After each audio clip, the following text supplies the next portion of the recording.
Stay more comfortable, more concealed, and in the stand longer with Osseo gear. Premium camouflage apparel created for bow hunters by bow hunters.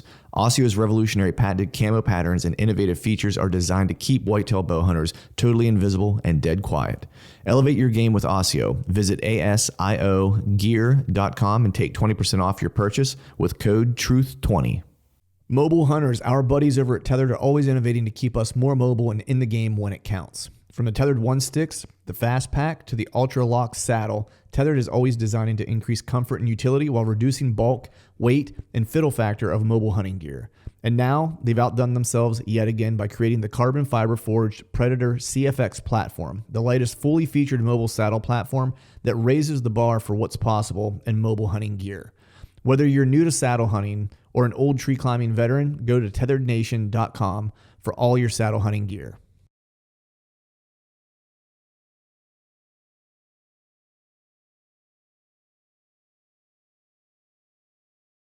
All right, folks, welcome back to another episode of the Truth from the Stand Deer Hunting Podcast. And today I got on, it's that time of year, always summertime, spring/summer. We usually do two of these sessions. It's usually like around this time of year. Usually we're scouting though together, at least once. Well, I got a lot of free time this year. Yeah, and we still haven't scouted. Yeah. You turned me down. I asked you to go once and you told me no. Well, yeah, you're In about 2 weeks, I'll probably be ready. you broke dick dog over Yeah, there. basically. One arm Willie. But the dulcet tones you hear on the other end here is none other than Mr. Greg Litzinger. What's going on, dude? What's happening, man? Chilling, buddy. I'm going to crack this beer. We're going to share a beer together. Mine's already cracked. Yeah, you already. Just imagine that twice, people. Yeah, there you go. Cheers. Cheers. Good to see you. Good day, mate. Good day, mate. We're having a little Brewskis. yeah, brewskis. Greg's rocking himself a Miller Lite, fine Pilsner. America. I got myself a little IPA, a little Sierra Nevada hazy. That's like that's actually like my summertime go-to. Is that? Yeah, I was saying that with the Beach beer. had that hazy out there with Bo's Camp. It was pretty good. First, not necessarily an IPA fan. You know, and that was the first one. Was like, I can actually drink more than one, and found myself drinking quite a few. Mm-hmm. The alcohol, quite a few pops. Yeah, alcohol content was a little bit more than I thought it was going to be. And I was like, I should probably stop this because, yeah, you might fall off. Fall off the side of the mountain while you're out there. No, the hazy, I like IPAs just in general, and I'm not a big like beer connoisseur. So little backstory here. When I lived in Orlando, I worked at my buddy's bar for a long time, called Will's Pub, and when I first started working there and stuff in bartending there, he didn't have a liquor license until like he ended up moving his bar like later. And I helped him like reopen the place. I went in and kind of helped him, build some stuff out or whatever, like whenever I had some free time. And his first bar was just a straight beer bar, and that was it. Because it was really hard at that point, I think, to get a liquor license in Orlando. Like they only allocate, like, I didn't realize this, but they only allocate so many people or square miles or something. Something like that. I don't know exactly what it is. It's zoning issues. Yeah. And unless you got money, which he didn't. He was a punk rocker. Like, he's just like one of us. It was a punk rock dive rock and roll bar. I always kind of referred to it as the CBGBs of the South. Like any band who was anybody played there before anybody knew who they were. And so he didn't have a liquor license, and it was better off because that place was just like a disaster, like 7 days a week without liquor. Like if it had liquor, people would have died in that place. It's all there is to it, including Will himself probably.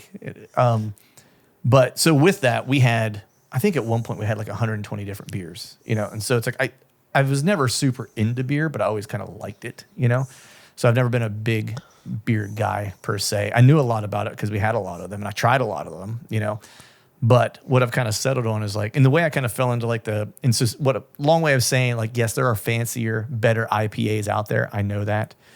But for whatever reason, I settled on Sierra Nevada Hazy IPA because it's got just like a little citrusy kind of kick. And I like to drink it when I'm on the beach. There you go. And that's really the only time I drink beer is whenever I go to the beach on vacation. I get a cooler, sit it next to me, put my feet in the sand, get an umbrella so I don't get burnt. Tell the wife and kid, like, you guys go do whatever you want to do, have fun. I'm going to be here when this 6-pack runs out. It's time to go home. Yeah. Like, I'm a simple man. Yeah, it's it. Like, that's all I need for vacation, dude. You know? So, hazy IPA. Maybe Sierra Nevada hear this and give us a hookup or something. Yeah, there you go. Nice. So what else is going on, man? So let's talk about this, dude. You know, so Greg's sitting here. I referred to him as the broke dick dog earlier. Yep. And it's because our buddy Greg has been on the mend. He had a masturbation accident. Yeah. I slipped. He slipped. He was trying to double fist the hand over and messed it up. That's not small, it's thin. Right. Yeah. No, but you had an injury, man. Like, that's been kind of keeping you down. So you've not really been you've been on the shelf, so to speak. Basically, tore ligament in my hand. Anybody that's out there that listens, SL ligament, super tiny. Had the surgery the end of March, and the surgery hasn't gone all that well. Yeah. And so the recovery time is going to be significantly longer than we anticipated. Hunting season it'll be interesting come September where I'm at, what I'm able to do. Well, it depends too on what kind of happens between now and then, right? Exactly. Like the range of motion, just if I can't get the range of motion, I hate saying this, but I might have to use a crossbow, I guess, or not slingshot. Hunt. Yeah. Or maybe break out, buy a gun again, Little dude, muzzle loader. If I had to, that's like, if I couldn't shoot my bow, it's like, that's like maybe the route. Yeah. So maybe the route I'd go. And that sucks because like you are a person. I mean, it sucks for a lot of reasons, right? But for bow hunting purposes, you're a guy who shot a lot. Mm-hmm. You know what I mean? Like this is probably the longest stretch. I heard it, January, and here we are, almost end of May. Right. And I haven't shot my bow since then. It just might be the longest stretch. Even when I had shoulder problems, I never went this long without shooting the bow. Even like drawing back or anything, like I can't do anything with this thing. Yeah. For listeners, there's just a giant brace in my arm. So, and I have no range of motion. I can't. My hand's just frozen stiff, basically. Right, yeah, because you got to be able to set your wrist back when you grab your bow, right? Because you're trying to get it flat, trying to get that right in that pocket, between your thumb and your forefinger, that crease that's there. It's like you kind of want to lay it there, and that's like if you've ever sprained your wrist, people that are listening, like if you ever sprained your wrist and you tried to like do a push up, that's kind of like what I think of, right? It's like, and you try to get your wrists back, to do the push up. It's like where it just isn't going to happen, where it just like hurts so bad you can't put any pressure on. Like that's kind of what the deal is. But so that's going to be a challenge in itself. Gets closer to the time. Yeah. So what's your game plan for that? Like, as far as, let's say you get the go ahead, like let's say like the PT and stuff that you're doing now, they're like, you know what? We can give it a shot. Like you're feeling, you're better. We know that the wrist isn't 100%. You're probably having another surgery down the line, like at some point, right? But they're like, and you think to yourself, like, hey, I'm feeling good enough. The doctor's like, hey, you're about kind of like where it was with my shoulder, where he gave me like, you're good enough. Now it's just about like making it stronger, but you can do the things you want to do, right? Like if you get to that point, like say you get there by July 4th. Let's say you got like roughly 2 more months. This is one reason I always have a 53-pound bow always on hand. Not necessarily because of the wrist injury, but I was dealing with shoulder injuries for a long time, before I got it fixed. And it was always nice having a low poundage bow plus a high poundage bow. I got my heavy bow, and I got a 53-pounder. But the only issue that I might run into is actual physically holding that weight. So I don't know. I maybe buy another carbon icon at like 45 pounds. Right. Just to keep it draw weight super light, and just most of my sets, setups, I'm relatively close. Right. So setting a bow up for short range, it's no biggie. It would just be being the ability to hold a bow and not too much tension on the back end, so it makes the wrist collapse or hurts the wrist. Right. Yeah. If, like I said, if I get to that point, that'll be interesting when I do get there. Yeah. Because I know like a hard draw cycle is going to be tough on the wrist drawing back. So it's like, well, yeah, I'll be weak from not doing anything. So I'm like, 70 pounds are probably going to be shelved for this year. Right. It's, maybe if I work hard enough, maybe November might be a different story. Right. So I'll be planning on just light poundage. Yeah. Heavy arrow, light poundage. That was I mean, as you know, because you and I, talked about it last year whenever I was dealing with all my shoulder stuff, and Bo and I actually talked about this a little bit, and it was kind of funny because I forget exactly how we got onto it. I think what it was his dad was trying to kill this deer, and he thought he was going to come from a certain direction. The only way he could get set up was for that shot to be, I want to say it was off his weak side. Mm-hmm. I want to say, and his dad didn't like. And Bo was like, just practice shooting that off that weak side to get better at it and like be comfortable with it. And his dad was like, no, I'm going to drop the poundage of my bow because I want to be able to draw more comfortably because I'm pretty sure I'm going to kill that deer off that side. Yeah. And so he just dropped his bow poundage and was good to go. And I think he ended up killing that deer and just like he thought he was going to. Yeah. Right. I've never met Bo's dad. I'd love to, but like, everything I hear about the guy, it's like, sees deer, finds deer, deer's dead. Like it's as good as dead, But I stopped, and when we were talking about that, I remember, and I said, I was like, what do you think the most important part of that was, or something like that, right? And he was like, I forget what he said, but I was like, the thing that I heard was humility. Yeah. I was like, was that he knew that all he needed to do was just drop the poundage of his bow and make it that much easier for himself. Well, drop that ego, like 70 pounds, 80 pounds. Like, listen, we're not going out to Cape Buffalo. Let's be honest here. Yeah. You should be able to draw your bow. I don't care if it's you're sitting down against the wall. If it's 5 degrees out or 100 degrees out, you should be able to just draw that bow level, right on back. Yeah. And that's that. Yep. Call me old fashioned. I don't know. Like I grew up in the era shooting those TM hunters and like flip arrests where you couldn't sky draw because your shit would fall off. So it's like you were forced to learn a controlled draw. Like now. You go to range and you see on TV and YouTube, whatever, people just sky drawing. Well, next time someone goes to an indoor range, just look up above you and see how many holes are in in the ceiling above you. Yeah, it's like, I don't know. I'll kill just as many deer. Like when I was going on my, when I was a really good hunter, way back before family and kids, I had the shoulder problems. I was shooting 50 pounds. Yeah, I remember that. I remember you telling me about that. Yeah, and it was like I was killing deer every year. Yeah. It was like no problem. It was like 430 grain arrow, 420 grain arrow at 50 pounds. Yeah. And dead is dead. I don't care if you blow through deer 8 inches in the ground. Cool.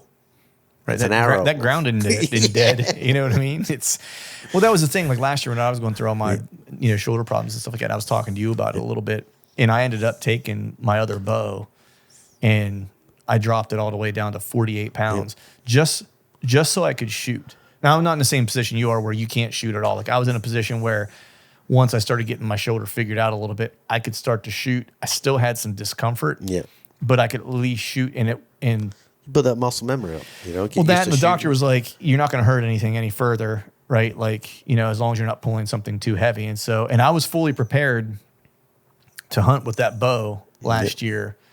The only concern that I had was going to Kansas because I wanted to be able to use my regular bow because I wasn't sure of the shot distance. Because with that 48-pound bow, like I knew I had to be within 20 yards max. Like that was the max. Yeah. I couldn't really shoot any further than that. But the nice thing was it was literally like one pin. Yep. You know what I mean? And that was like, so it really made everything really, really easy. Yeah. One pin, 25, hold on his back, 15, hold on his belly. Right. What's kind of funny is like, it was shooting that bow and then now shooting the long bow. That is almost as fast as me shooting the compound last year with when I said that, I was pointing at the long bow. Yeah. So the long bow I'm shooting right now is, because I was just remembering like the arrow flight, and what I really noticed it was whenever I stood back to like, I want to say I stepped back to like 25 yards or whatever, 26 yards, and was shooting the longbow. And I remember watching the arrow flight, and I'm like, wow, man, that looks almost identical to like me shooting the compound backed off all the way to 48 pounds because I was having an issue in my mind of thinking, man, at 45 pounds, do I have enough ass to actually kill something? I mean, I know that I do, right? But in my mind, because I'm used to just shooting such a faster bow, and I was like, at 45, am I going to actually kill something with this thing, you know? And then when I stepped back and I shot, and I was like, well, it's probably almost as fast as the compound that I was shooting last year, or that I was shooting when my shoulder was jacked up. Throw a 500 grain arrow on a 45 pound bow, relatively small cut broadhead, and you're good. Yeah, because I think that's actually I want to say like 560 or something like that, or 550 or something like that. I'd have to weigh it I don't remember off the top of my head, but they're like right in that range. 500 grain arrow you can't go wrong with it with light poundage. Yeah. You know, compounds are pretty efficient with their energy. Yeah. You know, so it's like, why not? Yeah. I need to shoot 70. Sit down. No, Sit down. I need to back mine off actually. And I actually probably should do it soon because I haven't been shooting my compound a lot. Yeah, I haven't shot. I mean, I've shot it once since November. Since I literally shot that deer and didn't pick up a bow and shoot until I started shooting this longbow when I went to visit Todd. And I've basically been shooting that longbow like every day. And I busted out the compound once just to go like, man, I should probably shoot that like so I don't forget like how, you know, and not that I would forget how, but just like it feels so different. Like I picked it up and like drew it back and I was like, holy shit. Yeah. It's like, man, this just feels super different. But yeah, it's a little weird like going back to the compound, but I need to actually drop the weight on that just a little bit because that one I just picked it back up when I went out to Kansas. And it is set at 72 pounds. And I didn't set it, like my Bowtech set it. And, you know, and I've shot it fine, but now I'm like, I don't need all that. Like it's overkill. 70 pounds stout. Especially on a shorter draw cycle. Like you know, you're going right 26 and a half inches. Yeah. So it's like you're coming in hot. Yeah. Yeah. But part of me wants to just leave it for now because the elk hunt. Yeah. You know, and then get through that, and then I'll probably, you know, drop it after that. Because my plan is to use that for whitetails and just the compound for elk this year. Can I get that in writing? Want to write that one down? I promise it. You sure about that? I ain't putting any of that in writing. Like I keep getting asked, like, you know, and my plan is to use the longbow, right? But what I say is that my proficiency as we get to September will dictate how often that goes out. What broadhead are you using? So I'm probably going to pick up 2 different broadheads. Simmons? No. I'm going to pick up probably a Wenzel Woodsman? grizzly stick, single bevel. I forget what it's called. And then a grizzly stick, so double bevel or like, you know, 2-blade essentially. Yeah. And those both came on recommendation from Jared Scheffler because they're making, so currently like the 2-blade one that he suggests, they only make either an 150 or 175 grain is the biggest they make. And they're making a 200 and it just hasn't come out yet, is what he said. And so I'm kind of waiting for that because I shoot 200 grains on that. Now, I think, I can't remember his name now. Last name Dishong, I think, that hunts with whitetail adrenaline guys. Dishong. He just started hunting with them recently. He's from PA. I can't believe I forget his freaking name. Anyway, he used that same head last year, but in the lighter version, but he put more in an insert to get to like the weight that he wanted out front or whatever. And he said that it's just devastating or whatever. And so those are the 2 that he recommended. So I'm probably going to get a set of each and just see which ones I like, you know. You know, that's the plan for now. But my intention is to take that early season doe hunting and try to whack a couple of does. If I don't get any does under my belt with it, it's not going on like quote unquote buck hunts.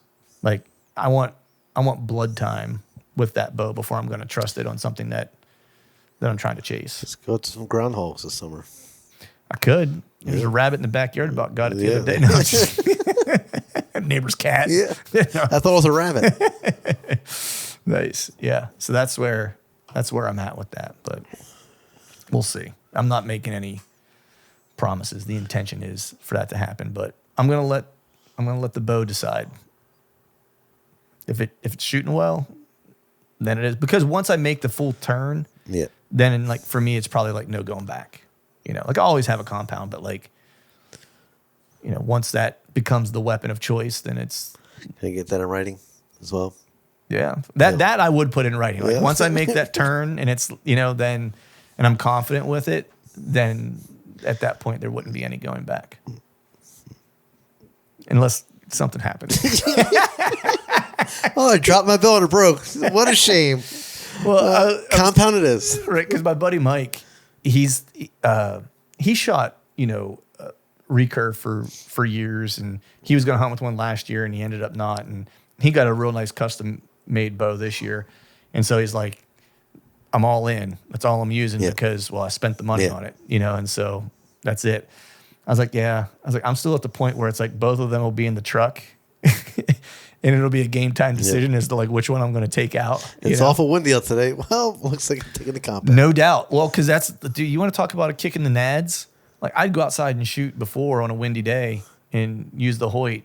And I would use those the arrows that Jake and Chad and those guys make, those MMT arrows. And they do fly a killer in crosswind. Like that's the one thing like that I've shot them in some pretty windy conditions. Well, Kansas being one of them. And they're dead nuts.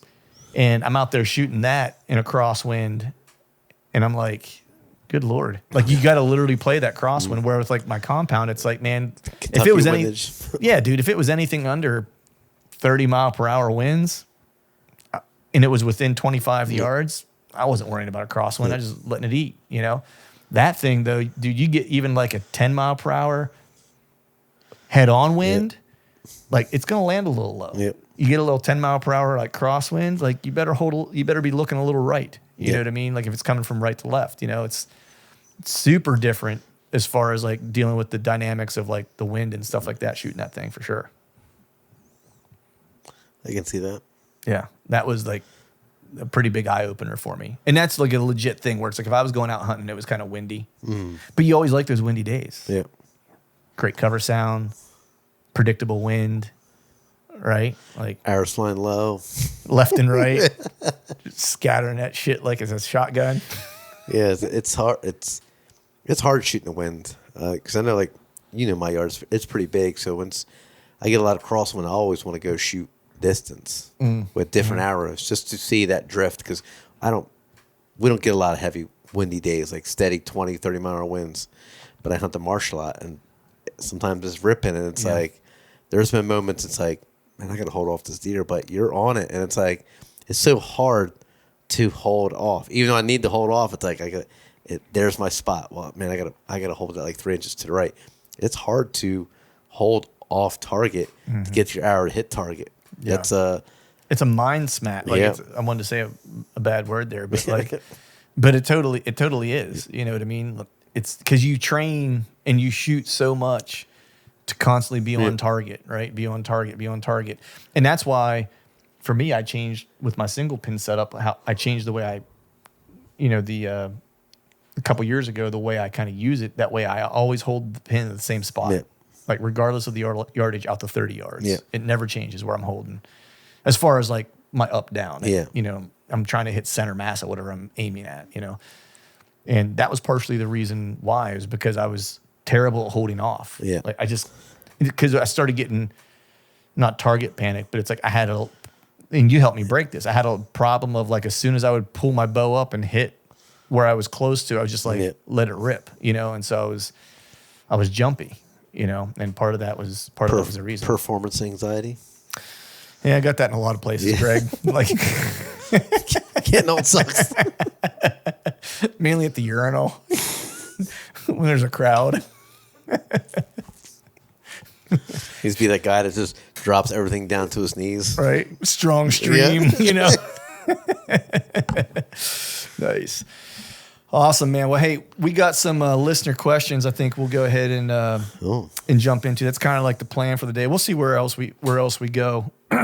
But before we do that, though, there's one other thing we wanted to touch on. You and I were talking about a little bit earlier, and we figured, we'll throw it in. We were trying to decide whether or not we were going to talk about it just based on whether or not it deserves our time. to talk about or not, because feral cats and what to do with them. That was really a burning thing, a burning topic that we wanted to discuss with you guys, all you cat lovers out there. No, it was, there was an article that was written however long ago, week, 2 weeks ago, 3 weeks ago, whenever this happens to come out, that was about, that big deer that was killed in Ohio, that there's a poaching situation around. And I don't, I'm very careful to not say that the person did or did not. Yes. There were charges made, which is not a conviction, right? Yes. So he's guilty of nothing at this point. This person's guilty of nothing at this point. So we wanted to just touch on that, not the intricacies of it, because I'm going to just be honest with the people listening. Like, I know enough about it to be dangerous. Yes. Is how I would say it. I've followed it close enough to know that it's happening, but not so closely that I know like the intimate details of things and what's being suggested or not suggested, or what he may or may not have done and whatever. I think my perspective on it is more related to like the response that it had from people in general, not so much him. Like he did or didn't, this person did or didn't do whatever it is they're saying that they did, right? Like that'll come out in the wash, right? So that's neither here nor there for me, because he'll either be guilty or he'll be not guilty, whatever the case is. And for whatever reason, whether it's like legitimate things or whether it's someone who had, is mad because they shot their deer, whatever the reason being, I don't really care. But my bigger thing was, whenever this happened, a person had reached out to me and asked if I was going to have the person on the show, right? Like this huge deer had just gotten killed. Like, you should have him on the show. You should have this person on. And my response was, I don't know anything about the person. The only people I really have on the show either like are people that I know personally, that I know are good deer hunters, people who I find and I've watched from afar for a while and I know that they're good deer hunters, or someone who, or like a friend of a friend, like, so a friend of yours, and you're like, hey, this guy's legit. Like, I got a buddy, Todd, you turned me on to Michael Verde. Yeah. You were the person who kind of said, hey, there's a guy in Jersey you should probably talk to. Or it's someone who comes like as a recommendation, is usually like how I find people to talk to. And so from that perspective, I wasn't really all that interested, because I'm not interested in just someone who kills a big deer. I'm interested in people who are good at deer hunting. Yes. But the other reason... And good people. But the other reason was that I wasn't going to have them on off the rip is because if you have watched anything in deer hunting for the past 10 years, whatever, when there is a deer that is taken that has the potential to be of that caliber, there always happens to be a period of discovery. Yes. Shall we say, right? To put it in legal terms. Right? And I mean, it is what it is, and I just know that, right? And so I'm not interested in giving someone a platform until I know that they're legitimate and what they did is legitimate, and first of all, that they're a really good bow hunter. You know what I mean? They know what they're doing. And so that's kind of like, and so my opinion about whether or not this person did or did not do anything is irrelevant, because it'll come out in the wash. But I was more disappointed in how the industry kind of glommed onto this person, and used what he supposedly had achieved at that moment as an opportunity to get clicks and followers and viewers and listeners and stuff like that.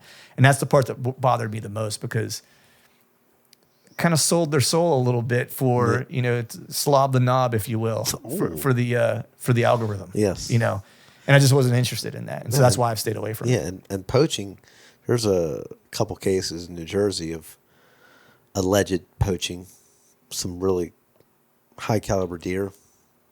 Poaching is poaching's always been around. I mean, social media has not made poaching cool. It's not a new thing. Uncool. Yeah. Like no. But there were kids I knew in high school that were doing it when they were in high school and shit. You know what I mean? I mean, they weren't shooting 230 inch deer. You look at how many deer were killed in the 70s, 80s.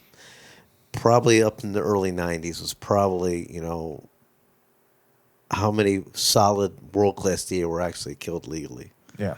And, and not legally, I guess. Yeah. How many big names, industry staples. Because you look at, history guys that would just go on a tear, killing all these deer and get, you call them, famous or recognition and never kill another big deer. Right. Like, that seems kind of unique. I guess that's a good word to use in that, because it's like you should continue to kill a nice deer. Or even if you don't kill like world caliber deer, it's like you should be shooting quality deer for the area that you're in. You know what I mean? So like say PA, say someone shoots like a Pennsylvania state record, right? I would say that they're probably never going to shoot another deer like that. Yeah. And I wouldn't expect that they're shooting Boone and Crockett deer consistently, but I would expect that they're probably shooting Pope and Young caliber deer in better, like consistently. That would be kind of what I would think, right? Just based on the quality of deer that we have around here. And it depends on where they're at too, right? It's, maybe if you're in the Alleghenies or whatever, maybe that standard goes up a little bit, right? But Mason. Right. If you're listening. Right. But yeah, no, I agree. Yeah. And I don't know, poaching is I don't necessarily get too involved with poaching. Like, if someone's going to sell their soul for recognition, I don't lose sleep over it. Yeah. Good for you, dude. You cheat your way through life. It comes back to get you at some point. I could care less. Yep. Like, people out there poaching to feed their family. Awesome. People poaching out there for fame. I guess that's awesome for them. I try not to get them too involved with all of that. I got more important, pressing issues. World-class type issues to worry about than someone road stroking a deer or poaching fish or whatever it might be, ducks. Right. I just don't even get involved. I've had people message me, "What do you think?" Don't care. Yeah. Like, I don't like. You say good for him. But if he did it, it's like it sucks, right? But at the end of the day, I'm not spending a whole lot of time. And what's he going to get? Slapped on the wrist, and here's a $2,000 fine. Yeah. Well, I mean, based on a little bit that I did read, like most recently, like fines are pretty substantial if he's charged or if the person's found guilty of all the things that they're being charged with. Like elk, and I mean, you see it more and more now with all that poaching stuff. People get years of poaching and get nothing. Mm-hmm. Basically, it's like all that energy, time, and resources, and the person really gets nada. Yeah. It's just insane. Yeah. So I thought we would bring it up here just because, it's the thing that's been kind of circling around. The end thing. Yeah. I've avoided it like the plague because I didn't want to really give it much airtime, but thought I should kind of make it. Yeah. Just don't poach. Yeah. That's an easy solution. And if you do, keep it to yourself. I don't know. Well, the thing is like, if someone is poaching, obviously that's illegal, wrong, shouldn't be doing it, right? But there's also this other kind of component of it, of just like the gotcha mentality that people have, right? And the want to be first to things. And like I said, that was the thing that bothered me the most, was that people ran to have a person on that they weren't sure how legitimate they were, And at the end of the day, they get a bunch of clicks, a bunch of viewers, listeners, like whatever it is, like whatever metric they get a hard on for, and give a person a platform that's not worthy of a platform, right? And then they go about their merry way and got what they needed from it, right? Which to me is just kind of gross, just like that kind of, for lack of a better way. Well, you're in the music industry. I'm sure you've seen some sketchy, and I think that's sketchy why, shit back in the day. And I think that's why I have an aversion to that type of stuff, right? Because I've seen people use good people and then discard them after they got what they needed from them. I've also seen people use bad situations to enhance their situation, and then discard the same people, right? And so that for me is why I think like I'm just like kind of repulsed by it. Like where I'm like, hey, look, a person made a bad choice, and whether they intended to or not, they're going to pay the price for it, right? But it's the people who benefit around that person, right? That nothing ever happens, and you reinforce the fact that you can you can support bad behavior, right? And gain from it without a consequence when it's proven that the behavior you supported was not becoming of what you of the industry or the space that you suggest that you love and care about. True. I think that's the part that I have the biggest problem with, because you're it's a disease from within. Yeah. To a degree. And the other part I was going to say is that it's all kind of part of that gotcha, wanna be first, mentality that people have a lot online or in media in general. Where, and I said this to you before we started recording, because you came over and we hadn't seen each other in a little while, and I got my Euro mount back for the buck I killed in PA, and we showed you that, and then you were like, check out my sweet bow. Check out my sweet bow, and then I went out and sprayed some around the yard a little bit, all over the place. I was on earlier. I don't know what's happening now. Yeah, that's crazy. Yeah, I usually shoot way better than this. my finger hurts. Yeah. No, and then I just had mentioned, that the Kansas deer will be back, and I'll get it in November. And you asked me if I was going out to get her, how it was getting here. So we were talking about that.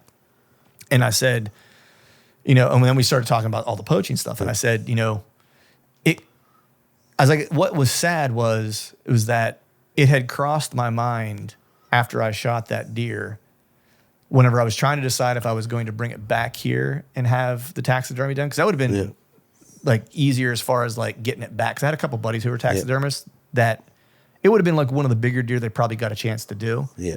And I'd probably already have it back. Yeah. Because they would have been stoked to do a big deer and be like, cool, let me just turn it around so we can see that thing, But I didn't. I left it in Kansas to get done because, one, I kind of wanted a guy who does Kansas deer to do my deer, because he knows what Kansas deer are supposed to look like. True. Right? There's a thing to that, right? Huge.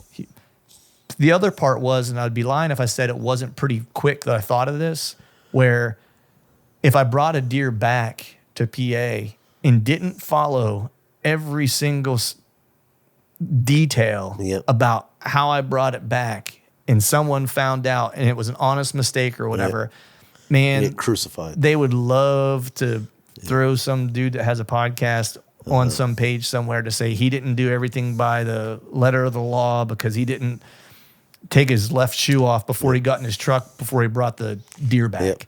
And I was like, and I don't even want to deal with that. I was like, so I'm just going to leave it in Kansas and be done with it. I didn't even bring the rack back because of that. It's like, dude was like, you want to just take the rack back? I was like, nope. Yeah. So you can keep that too. I was like, I'll get the whole thing when it's done, And I mean, I'd love to have the rack because, my dad wanted to see it, and some of my cousins and stuff like that. You had the rack back, then you had to ship the rack back to get put on the head so you can finish the mount. Yeah. Well, that was the other reason why. I was like, my luck will break on the way there. No more. Well, so much for making record books now. Right. What did it happen? It got lost. I don't know. Lost it in the mail. But yeah, I mean, that was certainly crossed my mind was that, and it was that gotcha mentality that I just was like, you know what? It's not worth that potential headache.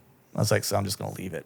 Yeah, that's, I hunt a few different states, and you can't bring anything in. And I was looking at that last year, the states I was hunting. It's like, all right, if I shoot one here, and I caught a few taxidermists in the different states, and I had 2 guys lined up just in case, so it was like, if it does happen in the same boat, all right, well, I got a butcher shop down there and a taxidermist. I took mine to a butcher there too. There you go. Not that I can't butcher deer, but bringing deer across state lines, nope. No state's allowing that anywhere now. So it's like, I don't want to be bothered with it. Yep. The headache, it's not worth it. Yep. For me, I was like, I'll drive 2 hours to pick up some deer meat. It's fine. You know, it's like just the headache, it's not worth it. Yeah. Yeah. Same boat. I had mine butchered out there too for the same reason where I was like, I'm just bringing food back. Yep. Is essentially what it turned out to be, But all right, so that was that. So the intention of this show was to do some listener Q&A, but we had a couple things that we wanted to get off our chest. Feral cats, and we wanted to talk about all of Greg's injuries and why he can't play with his Willie anymore because he's got a bum. Pretty soon, I want to need a car to get through security at airports. Probably between my legs and now my hand, dude. You're gonna next time I see you're gonna be in one of those rascals going through the grocery store. you have to make sure the throttle's on your right hand. Yeah. You can't use your left one, Thumb throttle. Thumb throttle. Good to go. All right. So we got some listener questions here. We're going to buzz through a couple of these and see where we land. Some of these I have their names, some of them I don't. So we'll see here. This first one is from our good buddy, Mr. Jacob Sklenner. I like Jacob, man. Good. Yeah, Jacob's a good dude. I forget who. Did you introduce me to him, or did you suggest I talk to him? Yeah. Was it you? I can't remember. I'm glad that you did. Yeah. Jacob, giving you a shout out, dude. You're a solid dude. We like you here on the eastern side of the country. Yeah. Hunting's in good hands with cats like that. That's right. Yeah, we need more Jacobs. Yes. For sure. More Sklenners. Yeah. I know you got engaged, Jacob. I'm not sure if I'm blowing up your spot here, but if you can start making some more Sklenners. Yeah, get to it. Get to it, man. Get us some more Sklenners out there, dude. We need some guys that like to get after it, like to wrestle, like to grapple, like to shoot deer, like to scout. Yeah. We're counting on you. Yeah. The weight. Obi-Wan Kenobi, your only hope. You're our only hope. The weight of the whitetail world falls on your shoulders, my friend. He was listening 2 seconds ago. He just turned his own. These dudes are assholes. Anyway, Jacob asks this. Because Greg is always on weird 6 and 7 points, which is true. Yeah. I got a 6. I got to show you. Remind me to show you the 6 that I have. Speaking of 6, what do you think of this? Speaking of 6, that one area I told you about that turned on, it's like an October spot, like every single day, big 6 in there. And if you can shoot a bow, since I may or may not hunt there this year. What is Atlatties thing? Atlatl? Yeah, whatever. I don't know if that's a real word that I just said. You can throw that spear with one arm. Spear chucker Litzinger. No, but remind me to show you, because that spot that heats up all of October, like every day, getting bucks on camera every day of October, there's a good 6 in there. And I'm probably not going to hunt it this year. And if you can shoot a bow and you want to kill a good 6, it's a spot you and I scouted together. You know exactly where it's at. Just give you a pin, you can go there, and get a PA license in Ridley Creek State Park. Ridley Creek State Park. Yeah, gotcha. Ding ding. Anyway, because sorry, whoever hunts Ridley Creek State Park. Just blew up your spot. There's a giant there. Yeah. 220. I don't know why I said 20 weird. You thought I'd been drinking all day. But literally it just started. Is that your first one? That's the first one, dude. It's how work's been. Yeah. It's just got me. I get done with work and feel drunk. All right. Because Greg is always on weird 6 and 7 points, would you rather shoot 148 or 140 inch 6 point or 150 inch 8 point? 6 all day. 6 all day. Yeah. Really? Yeah. 140 and 6 points. Fucking huge. Mega. It is, dude. That's a fucking giant. It is. Yeah, that's I promise him the one that I have on camera is that big. Yeah. He's a good buck. 150 inch 8. That's a solid deer, but 140 inch 6. What's the biggest 6 you think you've ever seen? I've seen pictures. A guy in Delaware shot one. I think it was like 138. I've seen pictures. 138. Yeah. Good Lord. Yeah. It was one of those deer you look at, you're like, is that real? Yeah. Yeah. And it was a big 6, just, baseball mass. bats. Yeah, like everything. Just everything you want. It just was never nothing more than 6. Right. But it was like a world-class 6-pointer. Old deer? Yeah. Probably like big old 7 swamp years deer. old. Yeah. They're like the long. Nobody shoots them because nobody wants to shoot a 6. Mm-hmm. Basically. Stupid 6-pointer. Right. Let him go. Yeah. He ain't got enough points. I mean, it might even be more than that. I don't know. But it was up there. It's like you look at it, you're like, wow, all right. Cool. Right. All day. Yeah. All day unique deer. If I had a choice, 160 inch 8-pointer on 140 inch 6, I'm taking the 6 just because it's cool. Goodness. Because an 160 inch 8-pointer, you see them all the time. Right. 140 inch 6, not so much. Right. The what's the biggest 8-point you've ever seen? Either a picture or live or whatever. It doesn't have to be. Me on the hoof, I've probably pushing 168. I had him. I was setting up my stand, and he came running underneath me in the marsh. Whew. And I got him, I don't know, probably 7 or 8 miles, 10 miles away. You have one picture at dark. And I mean, he was probably pushing like a 23-inch spread. I mean, just like everything was just big on it, you know, just like long beams, those beams just come around, you know. He's had just a world-class deer, basically, you know. It's like, that was that year I had like setting up midday and deer coming off the bed. And it's like, wow, 5 minutes. All I need was 5 minutes. So I've never seen a big 6, like a truly big, like seen plenty of 6 points, right? But like I've never seen a 6 where I was like, oh man, I'd shoot that thing. You know what I mean? Like never has it happened. The biggest 8 I've ever seen was actually in Iowa. And I knew how big he was because, so I'd only been to Iowa once and I was hunting with Johnny Utah. Well, we weren't hunting together, but I was hunting an area that he took me scouting through. Like I went out and marched and shed hunted, and we went and scouted it and stuff like that. And he had some history with this particular, or this general area and this particular spot. And he was, you know, he's like, hey, this is usually pretty good. You know, you probably want to spend some time in here, et cetera, et cetera. And he had a camera in there too. He always kept a camera in there. Just because it's a really interesting spot that comes into like this draw. It's at the corner like of a cornfield. If it's cut, it gets real good, you know. Doe bedding right there. And we were going through like the photos he had, and he had a couple big deer and, you know, a couple really good, like looking 8 points that were probably like mid 40s, pushing 50s. And then there was this 1 8 that was legit 160. Yeah. And I was like, holy shit. Like that's a big framey deer. Right.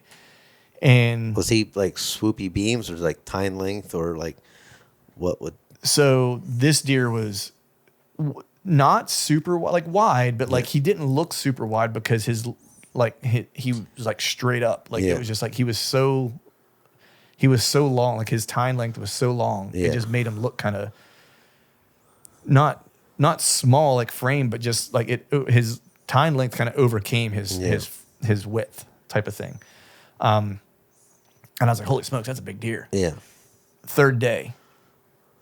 Ripping wind, like 30 mile per hour, like just like constant, like not like, oh, a big gust and then it stops for like 15 minutes. And then like, oh, here's a big gust for like 3 minutes and then it stops for 10 minutes. It was just like, like all day. Probably like 1 o'clock. I'm starting to get a little tired. Like there's a spot where the light kind of comes in, right?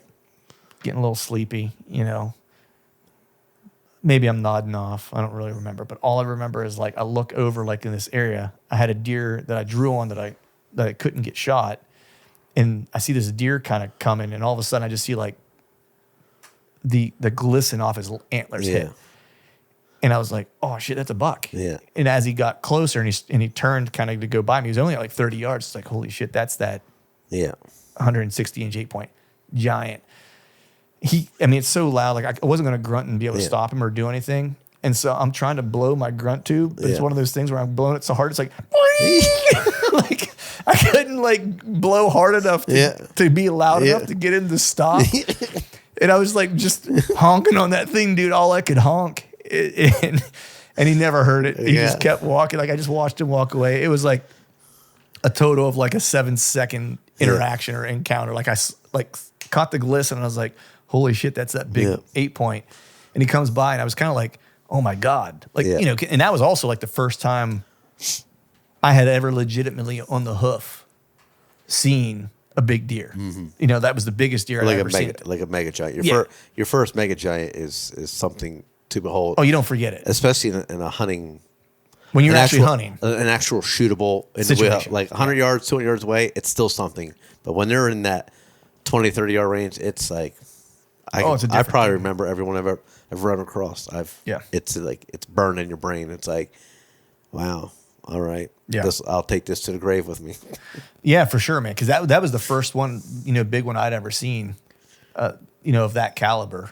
And I mean, it sticks with me. I can remember. And even, I don't think a lot of people don't fully understand how big 160-inch 8-pointer is. It's funny you say. Well, I think that is if that deer is a 10, you're pushing Booner plus. Oh my God, yeah. So like over Booner. Yeah, like you're getting close to 180 inches if that thing's a 10 point. And it's for sure.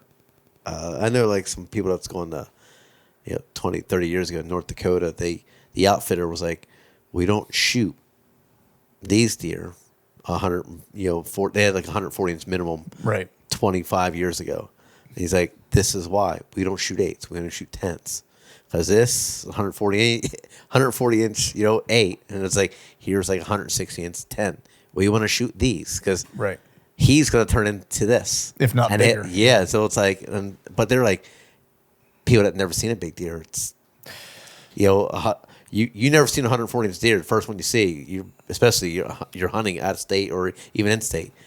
I mean, yeah. Cody and I talked about that last year, that unless you've been in close proximity in a huntable distance to a truly big deer, like a big mature deer, it's a whole different experience. Yeah. It's not seeing like a good buck come up and shoot, and not poo-pooing like what I'll call normal deer, right? Because like, look, I'll shoot a lot of normal deer. You know what I mean? Like, depends on where you live too, But like to see the cage on, when you get a truly big deer, the cage on those things are just different, right? And I've seen a couple, shot one, have seen a couple. You know what I mean? You got two. You got your Iowa one. Come on.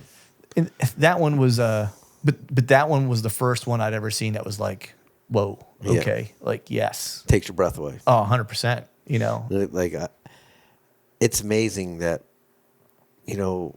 there's deer of that caliber in almost damn near every state that the whitetails live in. 100%. There's always there's always a freak show somewhere. Yeah, and I've hunted the Pine Barrens a lot, and there'll be 160 inch deer in the Pine Barrens, 170 every year they kill them, but it's not like you see like your Kansas deer. They don't look like that. It's 160 because there's just shit everywhere. So it's like there's like a clean 160 inch 8 is different than 160 inch with trash everywhere because you're adding all these points up. Like a true clean typical. That's why like if I had to choose between shooting 220 inch say non-typical versus like 170 inch clean typical, I'd probably take the clean typical because it's just the aesthetics of it. Like I don't know. Like I like funky deer, don't get me wrong, but there's just something about a true clean typical. That was cool about the deer that I shot was he had one kicker or one split, but other than that he was clean, and that was the thing because like to get to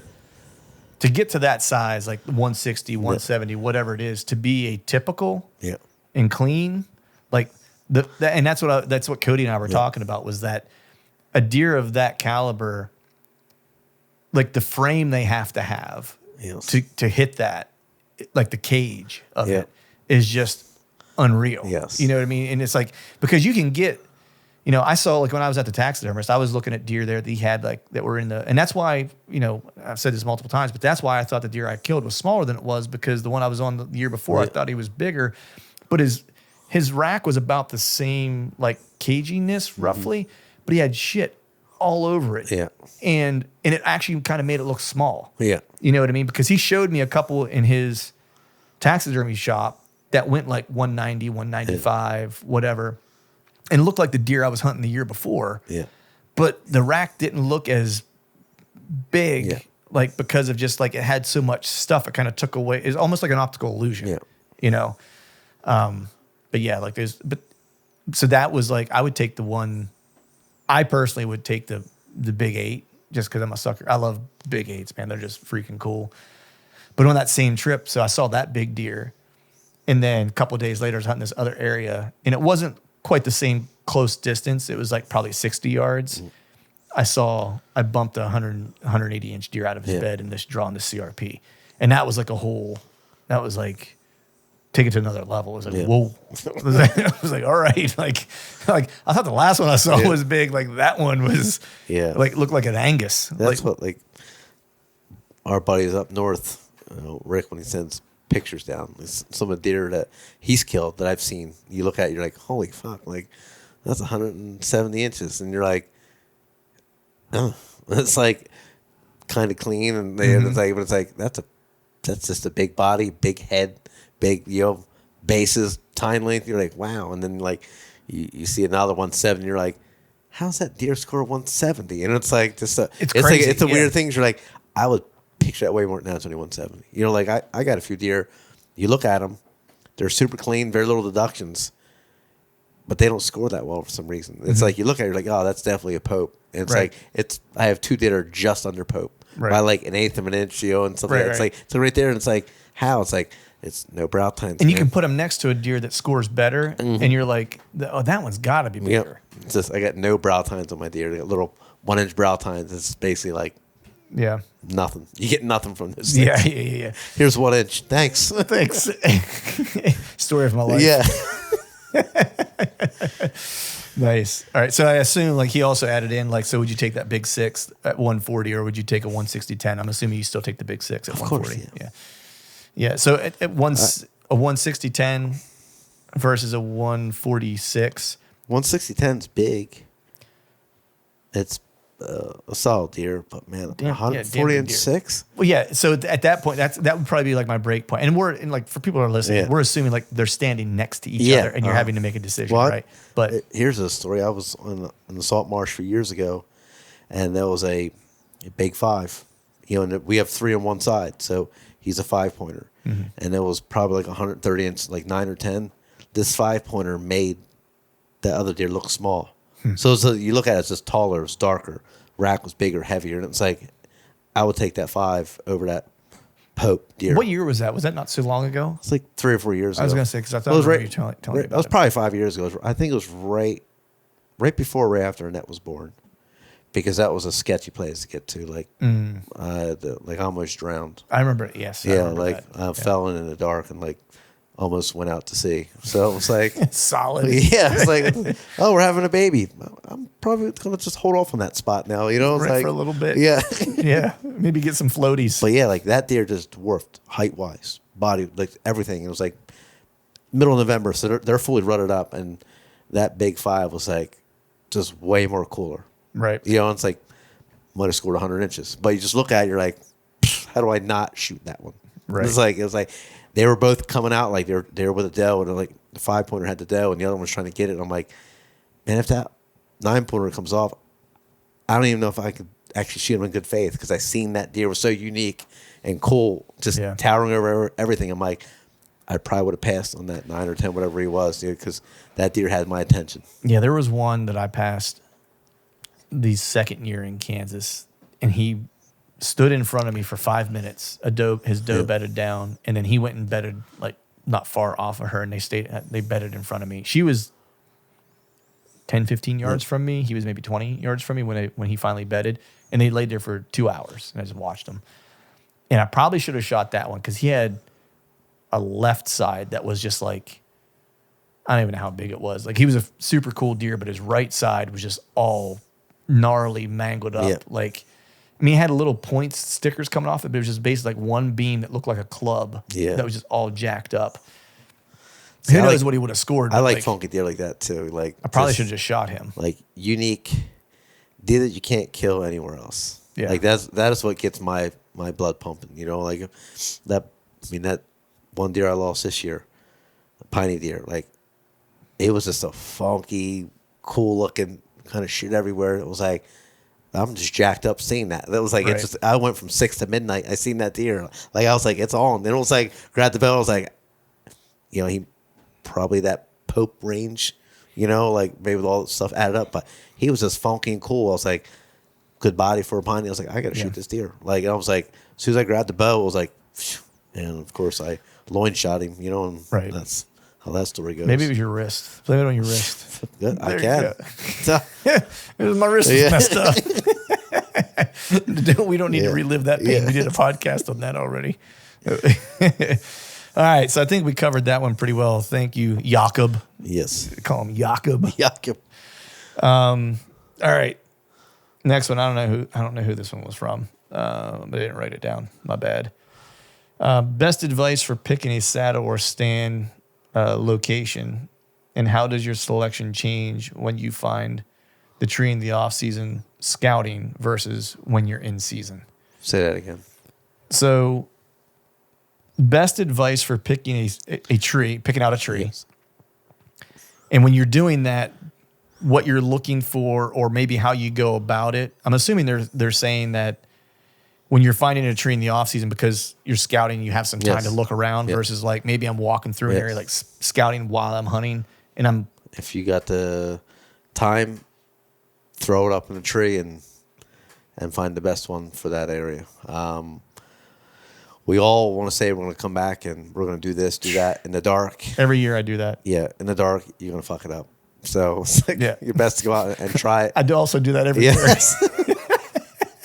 And if that's what he's talking about, that's my suggestion. If you have the time, make the time. Even if you got to do it at dark. And there you go.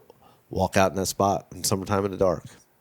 Get used to the dark in there, because in the dark, the woods looks, as everybody's listening here, everybody knows. You know, you go out there, you're like, I find that tree, no problem. Go right up. Yeah, wrong. You sure about that? Yeah, exactly. So I would do that, pre-run, practice run. Yeah. If you got to do your eye shine or your breadcrumb trail on your mapping software, whatever you use. Yeah.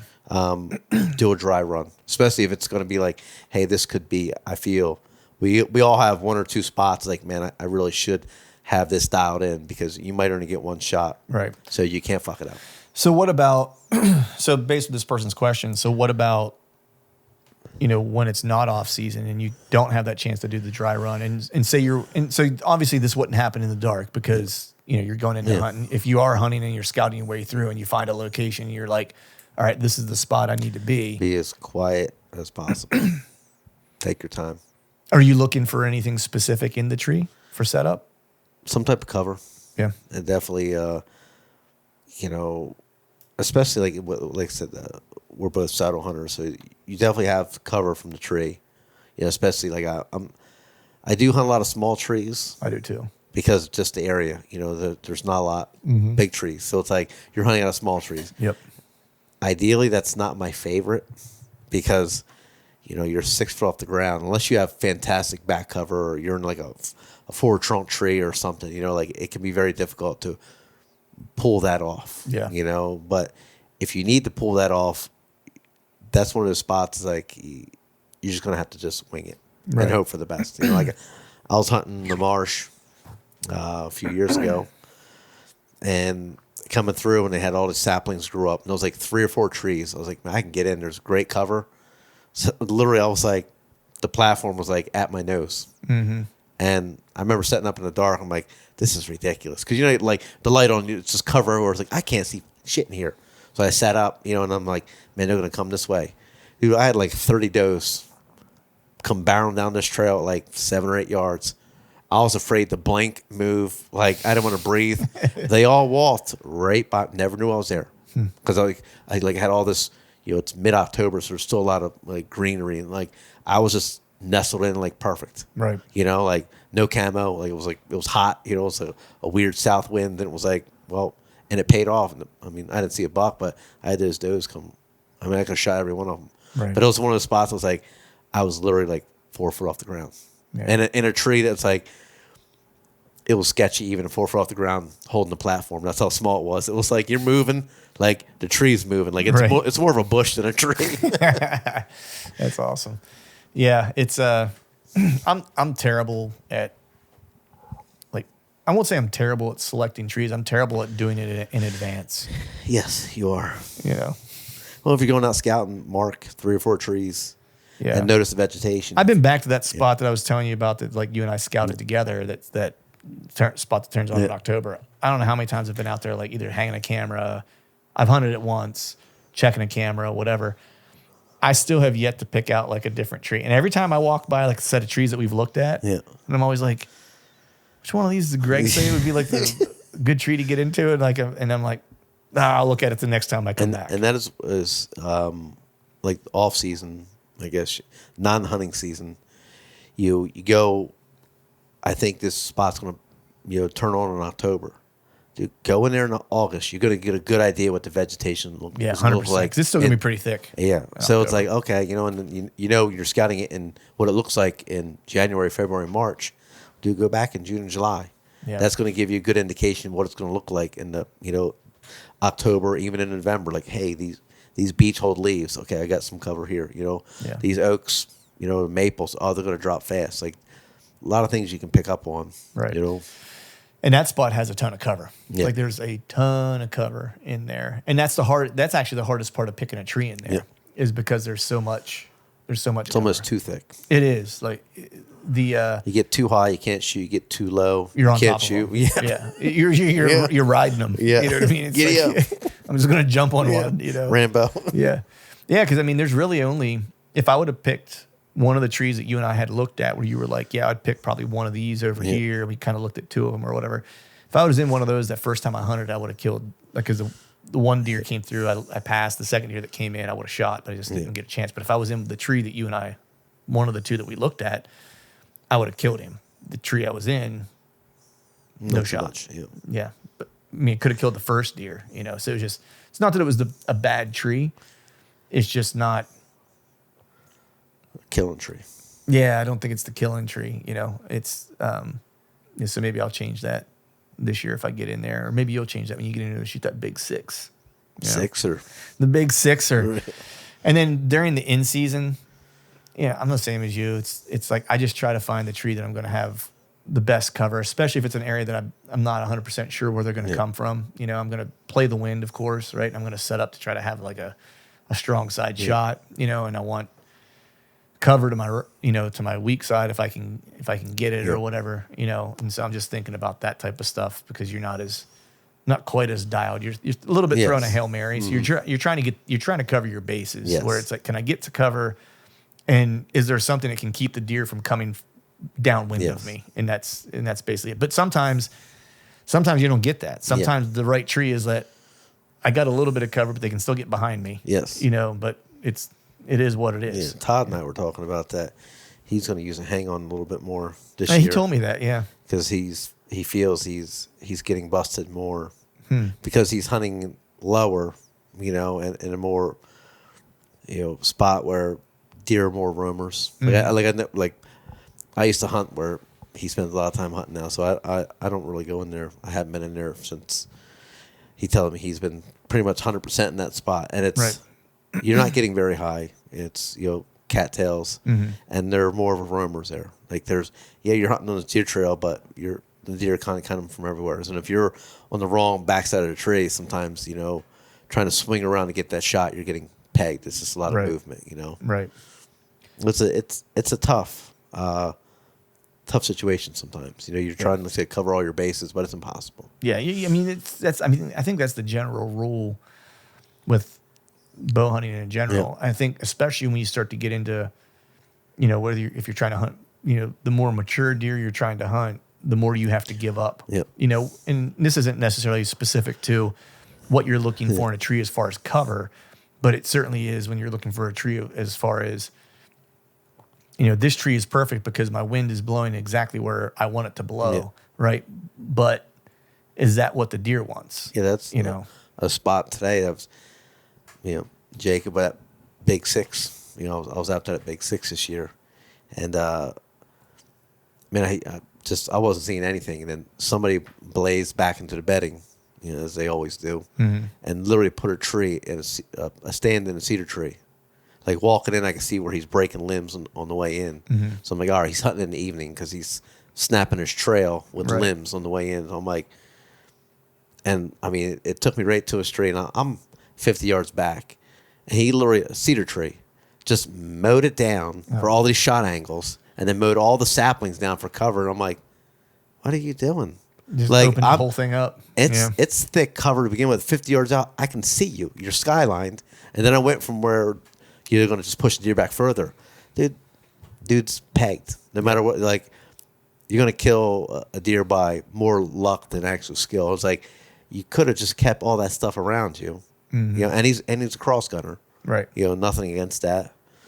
I might be taking that similar road this year, but it was like, you didn't need to really destroy that much of that tree. Right. Or there was a tree like 10 yards behind, right with where I actually used to hunt from time to time. It's like, for that wind, it's a perfect wind. You know, wind's going down into a little mud flat, but it's a cedar tree that somebody had a ladder stand in years ago, and they literally just cleaned the front up. So you could literally sit there 6 feet off the ground. You could do jumping jacks in that tree, and the deer ain't going to see you. And it's like, you got everything to yourself. You have a cross. You got to, and I mean, the dude has a nice, expensive crossbow. I got pictures of him. You could sit there perched up and just shoot the same distance. You know, and you're less invasive, less intrusive, and it's like you just mess it all up. Yeah. You know. Yeah, it's skylining yourself is the worst. You know, I don't care if you're 3 feet or 30 feet. You know, if somebody can see you, any type of skylight, it's over. You know. Yeah. It's I think people don't, maybe don't pay enough attention to that, right? Because I feel like you get skylit more the higher you go, and I've started not purposefully, but more like I always say, I go to first cover, like wherever I get the first cover where I feel like I have the best kind of insulation, if you will, from everything around me, being able to see me move or whatever.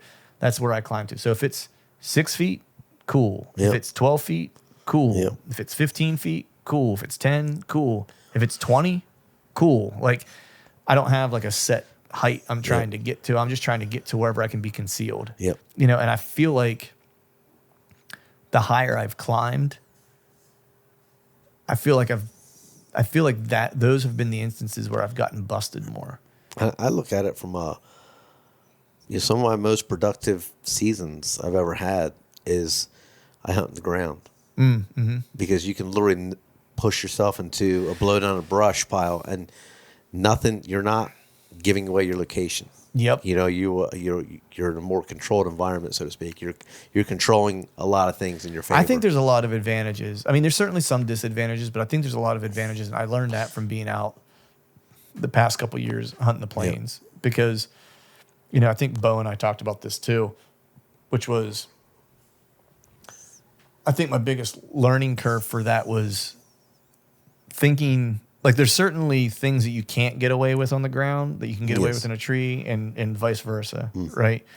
But some of the things I felt like I could get away with more on the ground was that, one, I felt like I could make more noise on the ground because the noise is being eaten up by everything around you, especially out there in the grass. And deer and animals make noise. And animals make noise, And the other thing I felt like I could get away with a little, well, no, I guess not. I think noise was probably the biggest one. And I also felt like my scent didn't travel as far.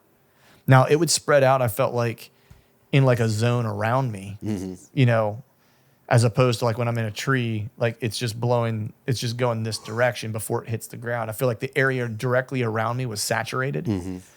But I felt like when they got, deer that were 20 yards away, I felt, or 40 yards, 50 yards away, I felt like as long as my wind wasn't blowing directly to them, I felt like I was a lot safer, for whatever reason.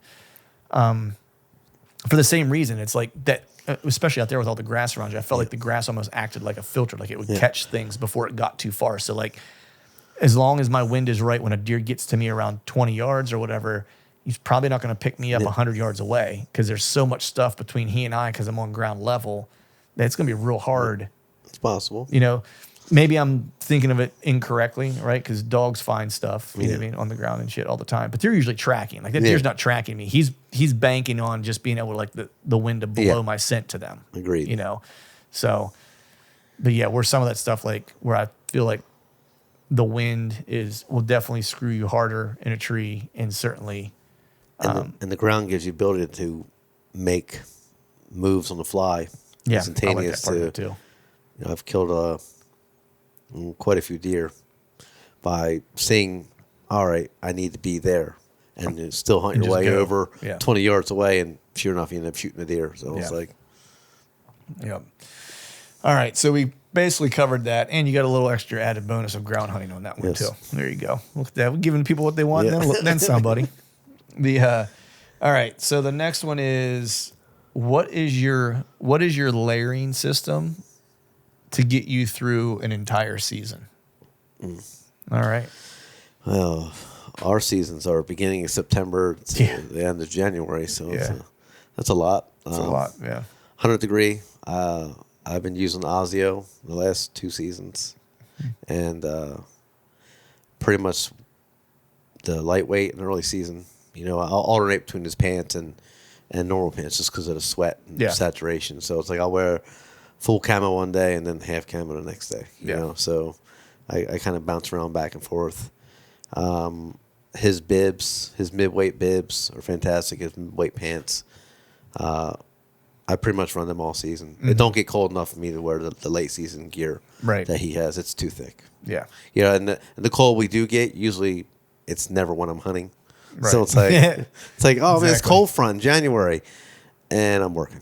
Right. So I was like, cool. Oh, you can go hunting, and it's 90 degrees in January. Like, so I haven't really actually hunted in this heavy stuff yet. Yeah. I haven't needed it. Yeah. I'm actually using merino. Osio. Like I'm merino. I have a Duckworth. They're from Montana. Good stuff. I got a black Ovis, and I got a Scree one, a shirt, and I just use the Osio midweight pretty much the best. And nice. Yeah, so I'll be using. Yeah, welcome. Welcome to the club. Team Joe, Team Osio right here. So I'll be using Osio this year too. And so I've been using some of their lightweight stuff this year just for scouting, and it's awesome. Yep. And I'll be using that for everything early.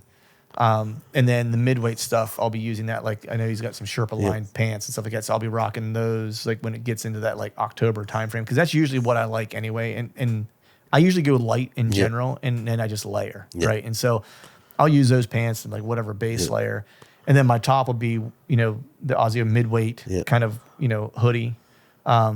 Base layer, of course.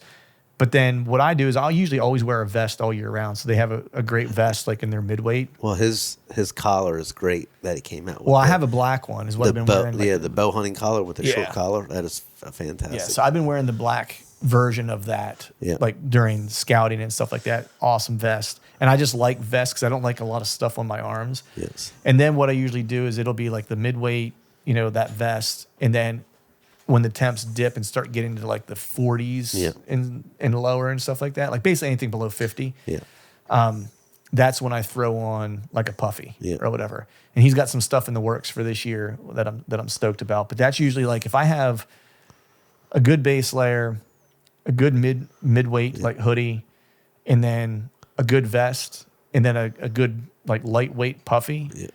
That's all I need for basically to get me through the full season, like October through January at that point. Speaking of the puffy, I got an expensive puffy, like collapsible one.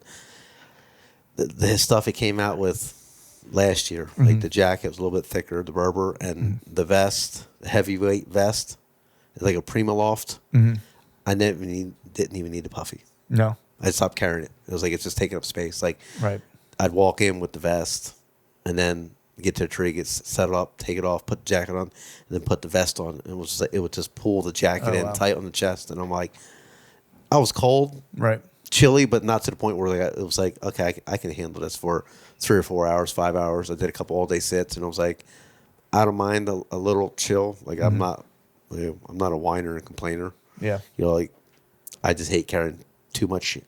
Yeah, I'm the same way. It's I guess like my rule of thumb is I'm similar to you where I'm willing to be a little chilly to not have a lot of bulk and be able to move. Because the one thing I can't stand is not being able to like feel like I'm confined whenever I'm in the tree, like and can't get turned when I need to get turned and stuff like that. So that's why I usually always opt for lighter, and I will. And the windproof stuff his stuff allows you to get away with, I think. I'm sure other companies have the same thing, but like I'm sure windproof, a nice insulating layer, and a windproof. That's at least a vest. Yeah. Maybe not the arms would be great too, but if you can definitely windproof a chest piece that goes on the valley out, and same with the pants, bibs, like you're gonna be good, man. Yeah, just think about like you want to keep your vitals warm. Like if your chest, kidneys, like if your heart, kidneys, and things like that are warm, like your body will be you'll be okay. His midweight bibs are just mint. Yeah. Unless you got to walk like a mile. Yeah. And then you're full flapping them out, Right. Yeah. So, I mean, I guess the rule of thumb is like, so those are our kind of layering systems, but the rule of thumb is, to your point, it's like good base layer, a good mid layer. And then, for when you get into the colder months, like something with wind stopper, like you got like, to me, that's like a deal breaker. Like you gotta have it. Yes. And then aside from that, like whatever you want to use for an insulation layer, whether that's like a puffy or whatever the case is. And I find myself with, my feet sweat a lot no matter what, if it's uninsulated or insulated. Like I wear ultralight hunting socks, uninsulated boots. Same. and I get to the tree, I have over boots I put on, and like that is all I have. They're Arctic Shields from probably 25 years ago. I got a set of Arctic Shields. So I started just carrying a pair of wool socks that I cut off, and I just pull over the toes of my boots, and that usually keeps me good because I just wear a pair of like leather, like mountain hunting boots, or a pair of hikers, like whatever, depending on the time of year. Usually when it gets cold, I go to the leather ones, but it's same thing. It's just a pair of light hunting socks, and I'll usually put like a sock liner in, just so it like wicks the sweat away, you know. And that's it. And I hunt in those down like all winter long. Like I got nothing with insulation. Same here. And it's like, I want to buy an insulated pair of boots, but it's like, I won't do it anymore. It's just, but it's, I was like, well, I'll just cut back on the socks and do all these things. I'm like, dude, my system is too good. And so I'm like, and if it's cold, you know, it's really cold. Like when I was hunting Alleghenies there a few times cold, I would just same booty, same everything. I would just throw warmers in and zip 100%. Them up and be done. You know, if it gets real cold and I don't have warmers, I just get down and take a hike. I just get down and scout. Yeah. Like I've done that before where I'm like, damn, my feet are cold. I gotta get down. Gots to go, son. All right, cool. Next one is, this one's going to hurt for you, dude. You ready? It's going to kick you in the ding ding. You ready? How often do you shoot your bow in the off season, and when do you ramp up? And Who is that? Who is that? What's this? Yeah, I know, right? I don't have a name for that one, but whoever wrote that in, thanks. Yeah, good job. Twisting the knife on Greg. He's grimacing over there. Usually minimum three times a week, but now 0 times a week. 0. Yeah. I went from 0 to 0. Yeah. So maybe I'll take this one. Yeah. A guy with bad shoulder who also doesn't shoot a whole lot, you know. I'll answer that one. So if it's my compound without the shoulder injury, I was at about the same that Greg was mentioning. I was at about 3 days a week in the off season. I would typically shoot 3 days a week. Right now with the longbow, I shoot every day, you know, and you almost need to with that thing, huh? Yeah. You just got to, because a day or two off from it and like you start to like lose, at least I do because I haven't shot it long enough. You start to lose like your anchors and stuff like that. Yeah. The, you know, with the longbow, it's every day right now. You know, I try not to miss any day. I mean, if the weather's real bad, I have a bag, you know, in my basement that's in my archery room, and I'll just go down in there and I'll rip arrows off. I even shoot my compound into it. You know, it's 5 yards from one wall to the next, or from the washing machine to the wall. You know, from the windows to the wall. Yeah, basically. You know, so like that's what I would advise. Like, so if you work like a funky schedule and you can't get out to shoot and stuff like that, it's like just put a bag, like a decent bag target, something that's going to stop the arrow. Or you can just do your reps blind bail, 3 feet. Just throw some tape over your sight and just shoot, just to get reps in, just to feel the release. Yeah. So that was like my typical. That's like when I'm on it, my schedule, right? With that thing, I can shoot that thing often. Now, I'm not one of these guys that can go out and shoot like 100 arrows, like with the longbow. Couldn't with my compound either. So with my longbow currently, it's, you know, I try to get 30 plus arrows in a day, and it might not be all at once. It might be 10 in one session, 10 in another session, 10 in another. Now I work from home, so I can go out and shoot in the middle of the day, like if I have some time or whatever. Lucky you. Lucky me. And then for my compound last year, whenever I had the shoulder injury and struggling, so I didn't really shoot a whole lot. And that was a very similar thing where I tried to shoot at least 3 times a week. And it might only be, because I can't shoot a lot, so that's why I stopped going to TAC events and stuff like that, because my shoulder just can't take the wear and the abuse. Over. That's not ultimately why I stopped shooting. I stopped going to the TAC because it's also over my anniversary every year. So there's that. But the real reason. The real reason. But also my shoulder can't take shooting 200 arrows like in a day with you know, 55 pounds. Yeah, I know I could get a 55 pounds. But anyway, you know, so last year I went, you know, 3 days a week, and I might only shoot 6 arrows. Yeah. And it was just more about quality over quantity, to where it's like I was just very intentional about where I wanted to put the arrow, making sure that everything felt right. My anchors were all good. And if it didn't feel right, then I would let down. Yeah. And so it had to be 6 really good arrows where I was focused. Because when you shoot a bunch, like sometimes you'll shoot like 6 or 7. Then like, you're good. Yeah, you shoot 6 or 7, and maybe there's 6 or 7 because you're out shooting. You're like, hell yeah. So you're really dialed. And then like your next 10 kind of suck. And then you're like, man, my last 10 have really sucked. So I got to focus. Yeah. and you snap back in, you shoot another 10, and those 10 are really good, So instead of doing that, it's like I just focus on making 6 really good shots and then call it a day. One thing I do, I didn't do last year. I don't know why, but I would shoot 1 arrow per day or twice a day and have 8 to 10 hours in between. I would shoot one either, got home from work or before work, so it's 6, I can throw the light on in the back and shoot one. And then when I come home from work, see where that arrow's at. Look at it. Like, okay, I need to be better on that first shot. Yeah. And then take a shot right before dark. And the next morning, the same thing, and look at that. So it gives you, you got to learn to be able to turn it on in the first shot. Well, it's an honest look at how good you actually are, right? Because it's funny. And for me, leaving it in there, if it's a bad, it's a hard Let thing. it eat. And it's like, motherfucker. It's like, I can't believe but that's what you're going to get. Yeah. And if it's in the wintertime, I'll do that same thing during hunting season.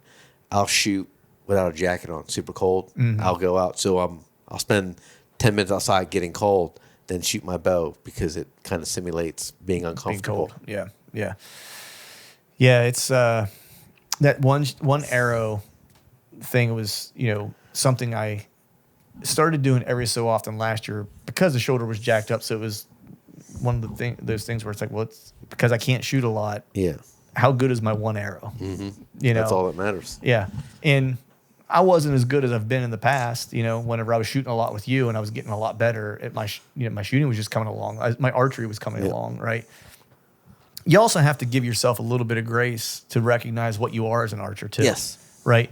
Because I think it's another thing people get hung up on, where what I realized was, I love shooting my bow.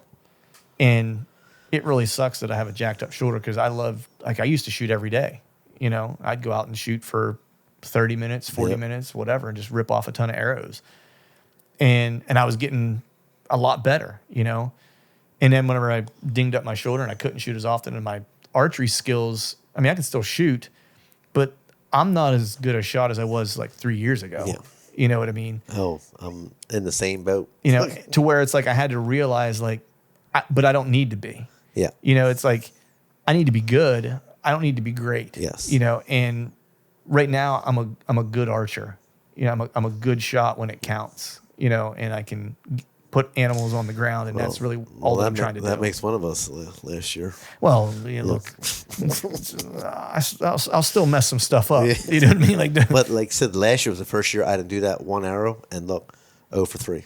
Yeah. So it's like maybe there was something to Maybe there's something to it. You know what I mean? Of that pressure. Yeah. Well, because today, even shooting the longbow today when you came over was good for me because I don't ever shoot with anybody. Yeah. And so just having somebody watch me. Critique you from behind. Well, critique me, you're just you don't want to totally suck. Even though you're my boy and it's like this is a new weapon for me. And it's like I'm going to have good days and bad days. Even whenever you shoot a bow, regardless of what kind of bow it is, compound, recurve, longbow, whatever, you have good days and bad days. Even with a compound, there's days where I'd go out and shoot, and it's like, dude, I just can't shoot today. Yeah. But not being able to shoot with a compound, accuracy-wise, is much different. It's like, at 30 yards, I'm missing the X. Yeah. With this is with a longbow, it's like at 15 yards, I'm missing the target. At 15 yards, I'm shot him in the neck. You know what I mean? And I was trying to liver shoot him. You know what I mean? It's like that's the difference. So you got to give yourself a little grace as far as where you're at. But it was good for me today because it was a little bit of pressure where I had a buddy watching me shoot, had some bad shots early. And then I finally figured out what I was doing wrong. And that's part of what I have to do right now is it's not like I go out there and every time I'm slinging, dropping dimes. Yep. Part of it is me figuring out if I'm going left, why am I going left? And then feeling it. Yeah. So I can correct it. So I know what it needs to feel like later. Yeah. And that's But yeah, so moral of the story is often as you can. Yes. Is as comfortably as you can. Yeah. 10 good arrows is better than 100 not so good arrows. Yeah, exactly. All right. So this next one, I don't know. I'm going to call for a bathroom break real quick. IPA's running through you. IPA. Yeah, I got the IPA running through my veins. Yeah. So, man, we're going to take a bathroom break and we'll be right back. All right, folks, that is a wrap for today's show. I'd like to thank all of you for listening. And if you haven't yet, please head over to iTunes and leave us a 5-star rating. And be sure to subscribe to the podcast. And hell, while you're at it, head over to YouTube and give us a sub there too. And before I shut this thing down, we need to give a big shout out to our partners who continue to help us make this podcast possible. Osseo Gear, Tethered, Exodus Outdoor Gear, and Genesee Beer. And until next time, we'll see y'all.